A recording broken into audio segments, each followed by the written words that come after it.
இன்னைக்கு எங்கள் வீட்டு கிச்சனில் என்ன சமைக்கிறான்னு பார்ப்போமா. சில்வியா ரெடி ஆயிட்டா. நேற்று எங்கள் வீட்டில் வளைஞ்ச கத்திரிக்காவை வறுத்து எடுத்து வச்சுக்கிட்டா எண்ணெயில் போட்டு. அதுக்கு இல்லாமல் பட்டர் ஸ்காஷ் கூட்டு பண்ண போகிறா, பொரியல் மாதிரி. இப்போது கடுகு போட்டா, வெந்தயம் போட்டால் நல்லெண்ணெய் ஊற்றிட்டு, வெங்காயம் போட்டுட்டு, கருவேப்பிலை, பூண்டு, பச்சை மிளகா போட்டு இந்த மீன் டைம் பொரியலுக்கு தேவையான ஐட்டங்கள்லாம் கட் பண்ணி ரெடி பண்ணி வச்சுட்டா. கல் உப்பை போட்டு நல்லா சாட்டை பண்ணிட்டு புளியை கரைச்சி வச்சுக்கிட்டா. வெங்காயம் வதங்கின பிறகு தக்காளியை போட்டா. தக்காளி வெங்காயம் வதங்கின பிறகு 1/2 ஸ்பூன் மஞ்சள், 2 டேபிள் ஸ்பூன் குழம்பு மிளகாத்தூள் போட்டு வதக்கிட்டா. ராஸ்மெல் போன பிறகு கத்திரிக்காவை போட்டுட்டு புளியை கரைச்சி ஊற்றிட்டு மீடியம் ஃப்ளேமில் வச்சு மூடி விட்டுட்டா.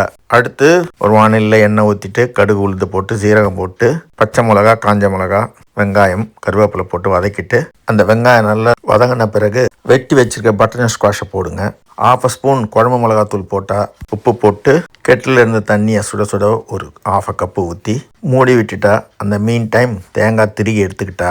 ரைஸும் வடித்து எடுத்துட்டா. தேங்காய் திருகி வச்சு அது மேலே கொட்டிட்டு அப்படியே ஸ்லோ ஃப்ளேமை விட்டுட்டு அப்பளத்தை பொரித்து எடுத்துக்கிட்டா.